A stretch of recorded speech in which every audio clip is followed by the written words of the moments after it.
Bonjour, aujourd'hui on va s'attaquer à une idée vraiment puissante qui pourrait bien changer la façon dont on perçoit l'évolution.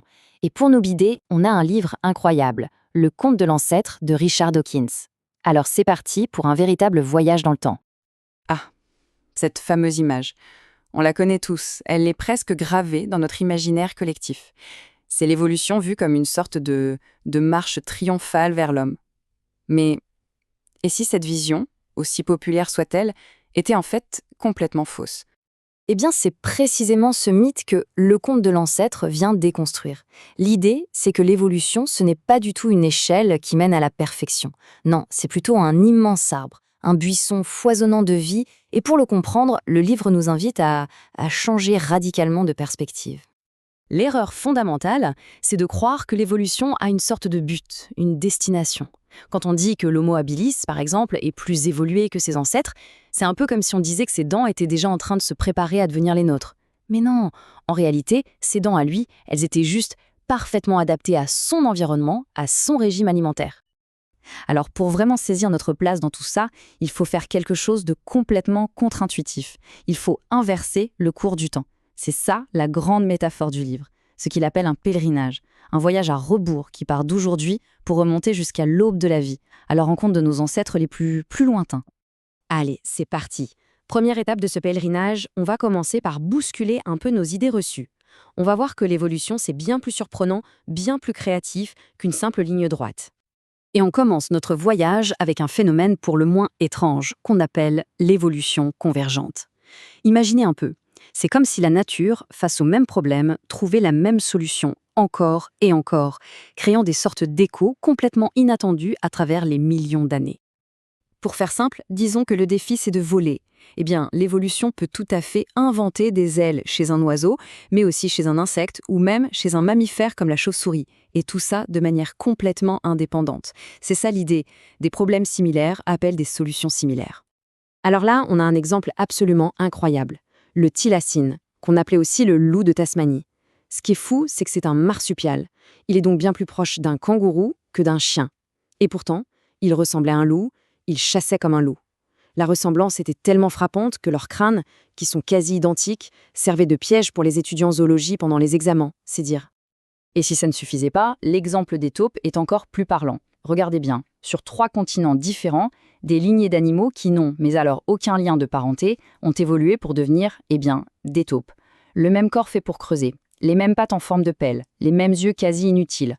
En gros, la recette parfaite du super creuseur a été réinventée de manière totalement indépendante, au moins 3 fois. Ok, on a vu comment l'environnement peut sculpter les corps. Mais maintenant, explorons l'inverse. Comment les corps, qui sont eux-mêmes guidés par les gènes, peuvent à leur tour façonner l'environnement. Et pour ça, le conte du castor est parfait. Il va nous montrer que l'influence de l'ADN, eh bien, elle ne s'arrête pas du tout aux frontières de la peau. Voilà notre prochain pèlerin, le castor. Et le castor, ce n'est pas juste un animal, c'est un véritable ingénieur des écosystèmes. Ces constructions, qui sont franchement spectaculaires, nous ouvrent la porte à une idée complètement révolutionnaire sur la portée de nos gènes. La logique derrière ça, elle est assez simple, en 3 étapes. 1. Les gènes fabriquent le corps et le cerveau du castor. 2. Ce cerveau, il est câblé pour un certain comportement, ici, construire des barrages. Et 3. Ce comportement change le monde. Il transforme une simple rivière en un lac. Et voilà, on arrive au concept du phénotype étendu. Le barrage du castor, ce n'est pas juste un tas de bois. Non, c'est une extension de ses gènes. Au même titre que sa queue plate ou ses grandes dents. Et si on pousse la logique jusqu'au bout, le lac lui-même est une manifestation physique de l'ADN du castor. C'est une idée assez vertigineuse quand on y pense. Bon, tout ça c'est bien beau, mais comment on fait, concrètement, pour reconstituer un voyage pareil sur des milliards d'années? Où est-ce qu'on trouve la carte de ce pèlerinage? Eh bien la réponse, elle est beaucoup plus proche qu'on ne l'imagine. En fait, la carte, elle est en nous, dans chacune de nos cellules. C'est une sorte de chronique de tous nos ancêtres, un livre d'histoire chimique qui a été copié et recopié de génération en génération depuis des milliards d'années. C'est bien sûr l'ADN. Et pour lire ce livre d'histoire, les scientifiques se transforment en véritables détectives. C'est un peu comme des linguistes qui reconstruisent une langue ancienne en comparant les langues modernes. Eux, ils comparent l'ADN des espèces qui vivent aujourd'hui et par une méthode de triangulation, ils arrivent à déduire à quoi ressemblait l'ADN de leur ancêtre commun, même si cet ancêtre a disparu depuis des millions et des millions d'années. Et c'est grâce à cette technique qu'on peut dessiner l'arbre de la vie, la carte même de notre pèlerinage.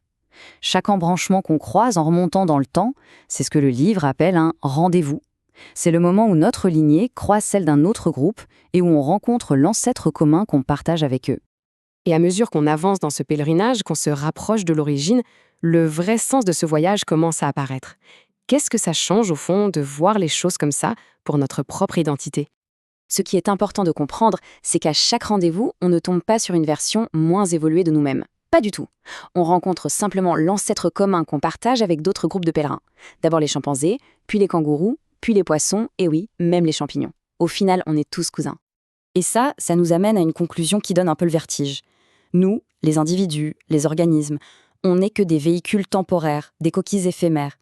Les vrais voyageurs du temps géologique, les entités qui perdurent, ce sont les gènes. Ils nous utilisent, nous et tous les autres êtres vivants, comme des relais pour continuer leur incroyable odyssée. Mais attention, loin de nous rabaisser, cette vision des choses décuple au contraire l'émerveillement. Pensez-y, le simple fait que notre cerveau, qui est lui-même un produit de cette évolution, soit capable de comprendre sa propre histoire, c'est qu'une source de satisfaction incroyable. Notre existence, vue sous cet angle, n'en devient que plus extraordinaire. Alors, pour conclure, qu'est-ce que ça change de se voir non pas comme le but ultime de l'évolution, mais comme un pèlerin parmi des milliards d'autres ? Eh bien, ça veut dire qu'on n'est pas au sommet d'une pyramide, on est juste une brindille, une simple et magnifique brindille, sur un arbre de vie absolument immense et foisonnant. Et ça, c'est peut-être une idée encore plus belle, non ?